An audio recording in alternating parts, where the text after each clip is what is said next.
Aprendo en casa. Todos los días, Pedro y Nora llevaban a los caballos junto con las ovejas a pastorear. Ambos eran muy deportistas y Pedro tenía mucha pasión por el fútbol. A sus 9 años jugaba en la selección de juveniles de Huancavelica y en su colegio destacaba por su habilidad de llevarse a quien se pusiera en su camino. Era un niño muy talentoso para el deporte y todos los días pensaba siempre ser mejor. Un día el papá de Pedro compró un caballo hermoso y Pedro le pidió permiso para montarlo. Nora y Pedro se fueron a cabalgar, cuando de pronto el caballo de Pedro comenzó a ponerse muy nervioso. Pedro intentó calmarlo, pero el caballo nada, no obedecía. Intentó una vez, 2 veces y tampoco. De pronto, Nora observó que el caballo de su hermano paró en seco y Pedro salió volando por los aires. Ella gritó su nombre mientras arrancaba a todo galope al encuentro de Pedro. Cuando llegó a verlo, Pedro estaba tendido sobre el pasto. Nora bajó del caballo y se acercó a él. Le preguntó: «Pedro, ¿estás bien?». Y él le respondió: «No puedo mover mi pierna». Nora buscó ayuda para trasladar a Pedro al pueblo. Ella y sus padres lo trasladaron al hospital, donde pudieron revisar qué es lo que había pasado con su cuerpo. Lo atendieron y lo operaron. Los resultados, sin embargo, no fueron los esperados debido a que Pedro perdió fuerza y movimiento en la pierna herida. No podía volver a caminar. Cuando Pedro despertó de la operación, le comunicaron muy tristes la noticia. Pedro intentó ser fuerte, pero la noticia lo entristeció mucho. Él ya no podía volver a caminar como antes, ni a jugar fútbol, su mayor pasión. Nora y sus padres intentaron consolarlo, sin embargo, él sentía que a sus 9 años ya lo había perdido todo en la vida. Cuando salió del hospital, Pedro regresó al colegio, pero no podía volver a la cancha de fútbol. Solía mirar desde lejos y observar cómo sus amigos se divertían. Fue creciendo y haciéndose cada vez más a la idea de que jamás volvería a jugar al fútbol, su mayor pasión. Todos los días Pedro se sentía muy triste y muy enojado, hasta que un día el padre de Pedro, viéndolo tan triste, lo llevó a conversar con el entrenador de fútbol del equipo de Huancavelica. Pedro aceptó.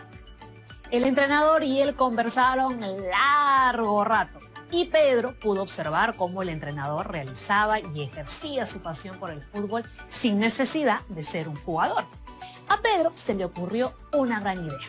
Salió de esa reunión motivado con un nuevo pensamiento.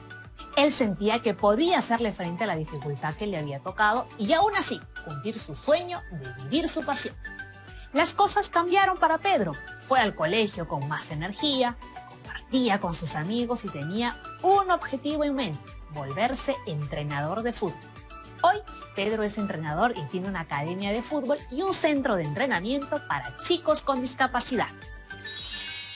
Hola, hola, bienvenidas y bienvenidos a Aprendo en Casa, una iniciativa del Ministerio de Educación. Soy Paola Moreno y este programa está dirigido a las niñas y niños de 1er y 2º grado de primaria. Si deseas pasar la voz a algún familiar para que vea el programa contigo, no dudes en hacerlo. Recuerda que aprender juntos siempre es más divertido. Hace unos minutos hemos observado de nuevo la historia de Pedro. ¿Recuerdan de qué nos hablaba la historia de Pedro? Así es, la historia de Pedro nos hablaba de la resiliencia y la importancia de seguir con nuestros objetivos a pesar de las dificultades. El día de hoy continuaremos aprendiendo sobre cómo construir un país mejor. Para ello vamos a reflexionar sobre peruanas y peruanos resilientes que han aportado al país cumpliendo sus retos a pesar de las dificultades. ¿Ustedes conocen al profesor Juan Cadillo? Él es un profesor que vive en la región de Ancash y trabaja en el aula de innovación. Él ha ganado más de 10 premios y es muy reconocido por todo lo que ha hecho por el Perú y el mundo, ganando el concurso nacional Maestro que deja huella. ¿Quieren conocerlo? ¡Vamos a ver! Este galardonado maestro podría enseñar en los mejores colegios del país, pero el amor hacia sus alumnos del Colegio Jesús Nazareno en Huaraz ha podido más. Lleva 13 años en esa escuela enclavada en la cordillera y de ahí no se quiere mover. porque ahí están sus alumnos, es decir, sus hijos, su familia, su vida. Antes de enseñar en el Colegio Jesús Nazareno, estuvo en la escuela rural Carlos Alberto Izaguirre. Ahí entendió la necesidad de generar un cambio en los más pequeños. Era un colegio para aproximadamente 30 estudiantes quechohablantes y teníamos la oportunidad de efectivamente desarrollar diferentes estrategias alternativas, porque no teníamos electricidad, tampoco no teníamos agua. Entonces fuimos en realidad mejorando la infraestructura escolar a lo largo también del tiempo. Una vez que fui nombrado, porque ocupé el primer puesto dentro de mi promoción, me enfrenté a la realidad de que la teoría no necesariamente funciona con los estudiantes. Entonces empezamos a ver alternativas como contar con palitos, con piedritas, conseguir chapitas, pintar las chapitas, todo lo tradicional que hace un maestro. Pero a lo largo de este trabajo nos parecía que los estudiantes no aprendían porque cada vez que terminaba el viernes y regresaban los lunes, en realidad parecía que los niños no habían captado las lecciones de la semana anterior. Esto me frustraba mucho, incluso llegaba llorando a mi casa, ¿no? Porque era un aspecto que yo no entendía, porque si estaba haciendo todo el esfuerzo posible de enseñarle a los estudiantes, ellos no captaban. El profesor Cadillo, en el afán de tener más herramientas como maestro, se hizo ingeniero de sistemas. Cuando íbamos proyectando las imágenes de lo que habían trabajado, ellos se daban cuenta de sus errores, de la forma en que movían los títeres, de la forma en que se expresaban, de los tiempos, de los momentos, de qué más cosas se debía hacer, y en función de poder explorar en el 2010, 2011 estos elementos, es que creé un conjunto de videojuegos, uno por ejemplo un cambiador de ropa virtual, un piano virtual, pequeños elementos para mover objetos, pintar, tipo un paint. Todo esto tenía un sentido de que desarrollar la actividad kinestésica de los estudiantes, poder manipular diferentes elementos en el aire. Estuvimos trabajando con la lógica de que no solo el profesor tiene que crear un videojuego, sino también los propios chicos, en función ya de mi conocimiento, de lo poco que conocía sobre crear videojuegos, empecé a llevarlos a los niños a la posibilidad de crear sus propios videojuegos. ¡Wow! ¿Qué pasó con el profesor Juan? ¿Cuál ha sido su dificultad?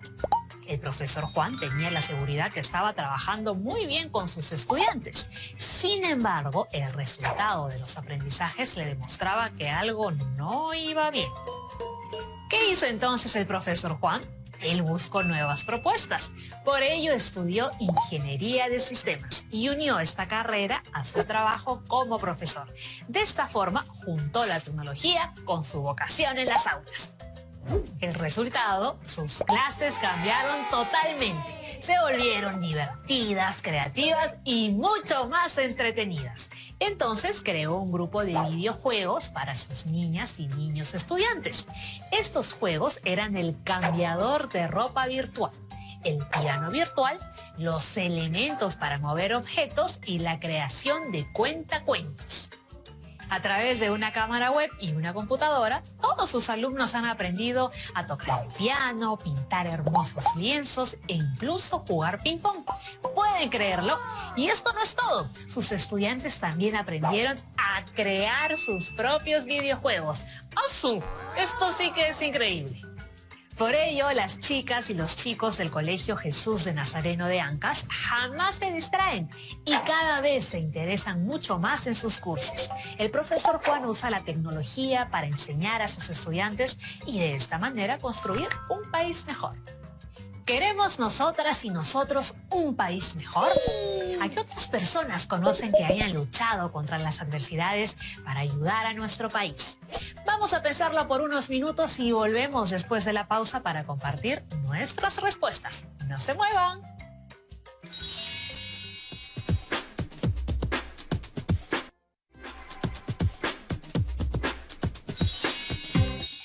Ya estamos de regreso. El día de hoy estamos aprendiendo sobre cómo construir un país mejor, reflexionando acerca de diferentes personas que han luchado contra las adversidades para cambiar el Perú. ¿Recuerdan la pregunta que hicimos hace unos minutos? ¿A qué otras personas conocen que hayan luchado contra las adversidades para construir un país mejor? A mí se me viene una persona a la mente. ¿Ustedes saben quién es Daniel Alcides Carrión? Quizás por ahí a alguno de ustedes les suena su nombre, o quizás se saben quién es. Daniel Alcides Carrión fue un peruano sumamente importante para todas y todos los peruanos. Él fue un médico que nació en el departamento de Pasco. Tuvo que dejar sus estudios a la edad de 8 años porque su padre murió por un accidente y se mudó a Tarma para acompañar a su mamá. ¿Qué fue lo que hizo que aportó tanto a nuestro país? Veamos el siguiente video.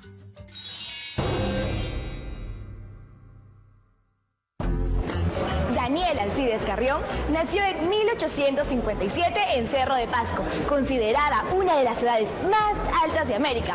¿Quieres saber dónde estudió? ¿Cuál fue su nota en conducta? ¿Quiénes fueron sus padres o cómo fue su infancia? Entonces no esperemos más y vamos a verlo. Daniel Alcides Carrión nació un 12 de agosto de 1857 en Cerro de Pasco. Se preguntarán, ¿por qué Carrión siempre tuvo las ganas de ser doctor? La respuesta no es muy difícil de adivinar. Su padre, Baltasar Carrión de Torres, también fue un reconocido médico, pero ecuatoriano. Cuando bordeaba los 15 años, se fue de party. No, eso no. Se fue a probar suerte a la capital y le fue súper bien.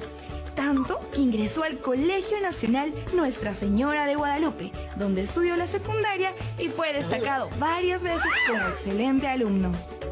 En 1878 ingresó a la Facultad de Medicina de la Universidad Mayor de San Marcos para cursar estudios de educación física. No, obviamente estudios de medicina, los que realizó con notable éxito, pero tuvo que romper su alcancía, ya que realizó un gran sacrificio económico. Esto sumado a las dificultades de la Guerra del Pacífico entre Chile y Perú, que duró hasta el año 1883. Y si creías que Carrión se corrió de la guerra, te equivocas, pues él participó en el ejército peruano, pero no como jefe de algún batallón, sino como practicante de medicina. Desempeñó su función con mucho amor, pero fue en la batalla de Miraflores en donde Carrión pudo demostrar todos sus dotes culinarios, sus dotes médicos. Gracias a su experiencia en los hospitales 2 de Mayo, la Maison de Santé y el Lazareto. Y ahí se vio la necesidad de asistir y apoyar a centenares de heridos. Cuando terminó la guerra, Daniel no se fue de vacaciones al Caribe. No. Él tomó la buena decisión de reanudar sus estudios en la Universidad Mayor de San Marcos y en el Hospital 2 de Mayo. Aquí tendría la oportunidad de estudiar a muchos pacientes con enfermedades raras de la época, como la famosa verruga peruana, originaria del Valle de la Oroya. Carrión ya venía estudiando esta enfermedad endémica hace un par de años, pero se interesó tanto que continuó haciéndolo, incluso como tema de su tesis, para obtener su grado de bachiller en medicina. Un verdadero chancón.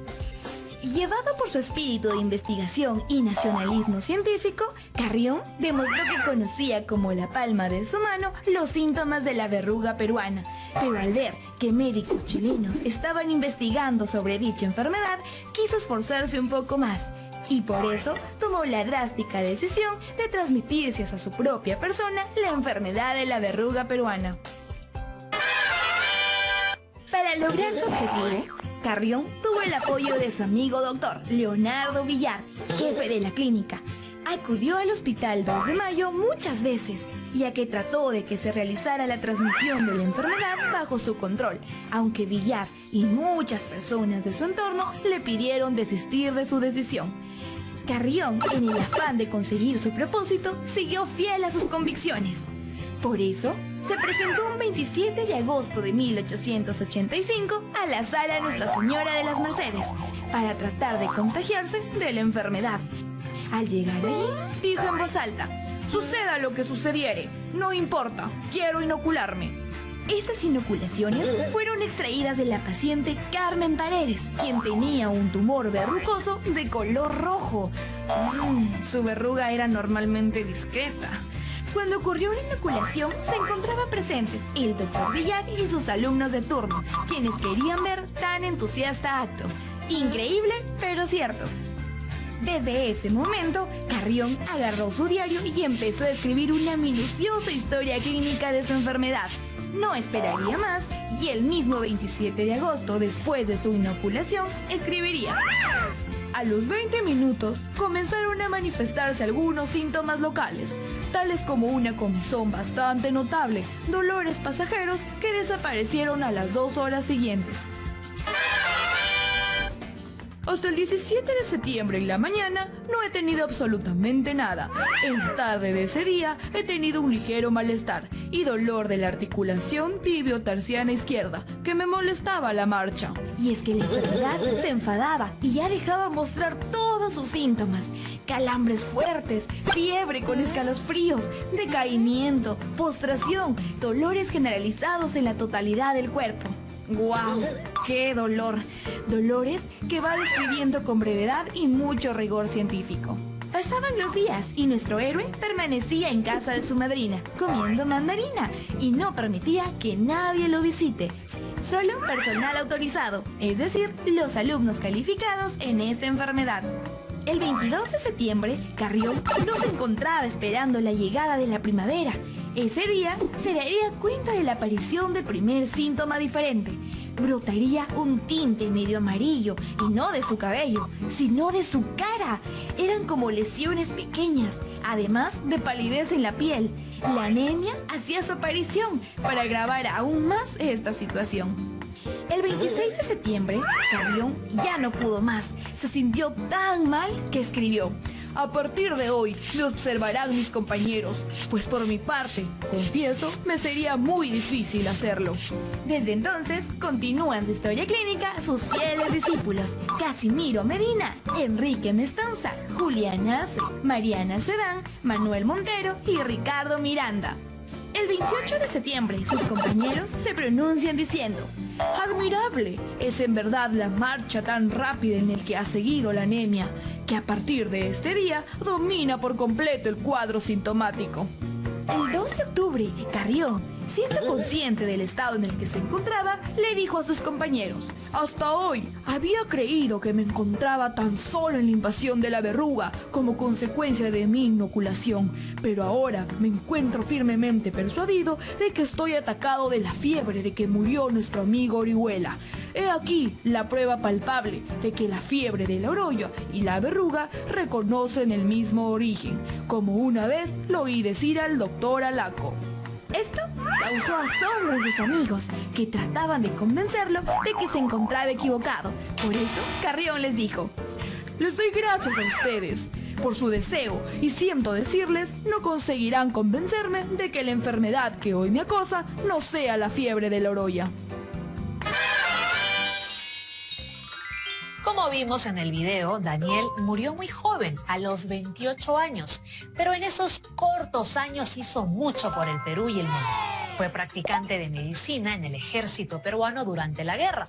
Terminados sus estudios, investigó mucho sobre la enfermedad de la verruga de sangre y se esforzó por descubrir la cura. Esta decisión permitió empezar a conocer cómo era realmente esta extraña enfermedad. Hoy en día, un grupo de investigadores peruanos han vuelto a investigar sobre esta extraña enfermedad, siguiendo los pasos de este héroe de la medicina peruana. Daniel Alcides Carrión cumplió su reto de entregarle al Perú valiosa información sobre esta enfermedad a pesar de sus dificultades. ¿Qué les ha parecido la experiencia de Daniel? ¿Creen que es una persona que aportó mucho al Perú atravesando sus dificultades? Me ha llegado un mensaje de una personita que está observando atentamente Aprendo en Casa. Me cuenta que realizó con mucho éxito su reto de identificar a una persona alrededor que haya sobrepasado una dificultad y cree que esta persona aporta mucho al Perú. Por eso quiere compartir su reto con todas y todos nosotros.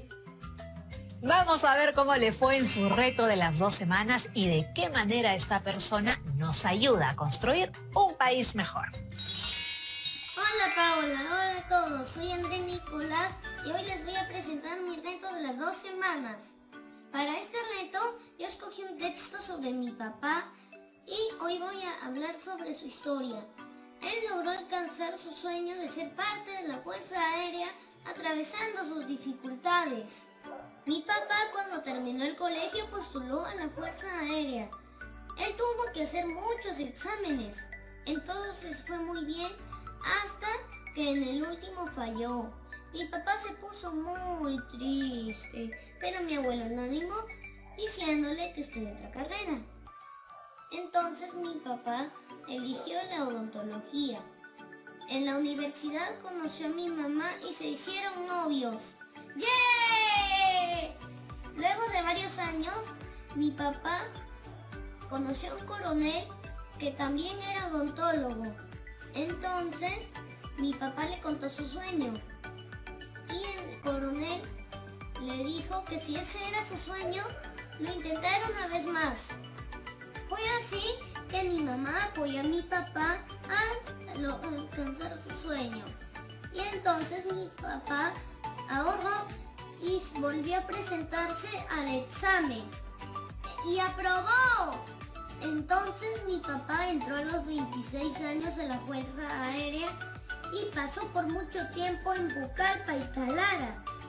Aunque mi papá y mi mamá estuviesen lejos, ese era un pequeño sacrificio para que luego estuviesen juntos. Cuando mi papá volvió, mis papás se casaron y luego nací yo y luego mi hermanito Álvaro. Él ahora trabaja en el hospital. Sé que cada cierto tiempo tiene misiones para ayudar a las personas en lugares muy alejados. Yo lo extraño mucho a mi papá cuando se va, pero sé que lo hace por un bien mayor y también porque quiere poner su granito de arena para que el Perú sea un país mejor. Gracias por escuchar mi historia. ¡Chao! Muchas gracias por compartir tu gran reto con todas y todos. Te ha salido estupendo. Se nota que has aprendido muchísimo en estas semanas. ¡Qué bueno! ¿Y ustedes conocen a alguien más que construya un país mejor atravesando las dificultades y alcanzando sus objetivos? Entonces, ya estamos listos para nuestro reto. En el programa anterior identificamos a aquella persona que contribuye a tener un mejor país. Es decir, un país en donde todas y todos podemos vivir en armonía. Por ejemplo, podíamos identificar a nuestra docente, quien se esfuerza mucho para que aprendamos todo lo que podamos, como el profesor Cadillo. También podía ser una doctora, quien con mucho esfuerzo y dedicación atiende a las personas. Además, debemos tener muy presente quién lee nuestro texto, es decir, para quién escribiremos. Podría ser a mamá, o a papá, o a algún otro familiar. Con toda esta información estamos listas y listos para escribir nuestro texto. Esperen, me acaba de llegar un mensaje de Andrea, quien vive en Tacna. Ella quiere mostrarnos cómo va con su reto. Vamos a leer lo que nos ha escrito. Yo elegí al pescador Edwin por ser un peruano que contribuye con nuestro país. Él tiene 40 años y no acabó el colegio cuando era niño. Por ello se ha matriculado ahora en una escuela para adultos. Su sueño es acabar el colegio pronto y luego postular a la universidad. Los domingos él enseña a pescar a los jóvenes de su barrio. Edwin comparte sus conocimientos de la pesca con todos y todas. Yo también he aprendido mucho de él. Edwin es una persona muy comprometida con el bienestar de todos y todas, con su familia y con su comunidad. Muy bien, Andrea. Edwin es un peruano que contribuye para construir un mejor país. Ha sido un gran texto y gracias por compartirlo con todas y todos. En el siguiente programa conoceremos más herramientas para seguir mejorando y construyendo nuestro escrito. ¡Genial! Recuerda que al escribir organizamos nuestras ideas y nuestras emociones en un papel. Y no se preocupen si no saben cómo se escribe una palabra o tienen alguna duda. Pueden escribir como ustedes creen que se escribe para poder transmitir sus ideas. El día de hoy hemos aprendido muchísimo sobre cómo al perseguir objetivos y atravesando dificultades, muchas y muchos peruanos hacen del Perú un país mejor. ¿Les ha gustado el programa de hoy? A mí también. ¿De qué otras formas podemos construir un mejor país? Vamos a seguir descubriéndolo en los siguientes programas. Hemos terminado por hoy, pero recuerda que los espero para aprender y explorar nuevos conocimientos aquí en su espacio de siempre, Aprendo en Casa. Nos vemos. Chao, chao.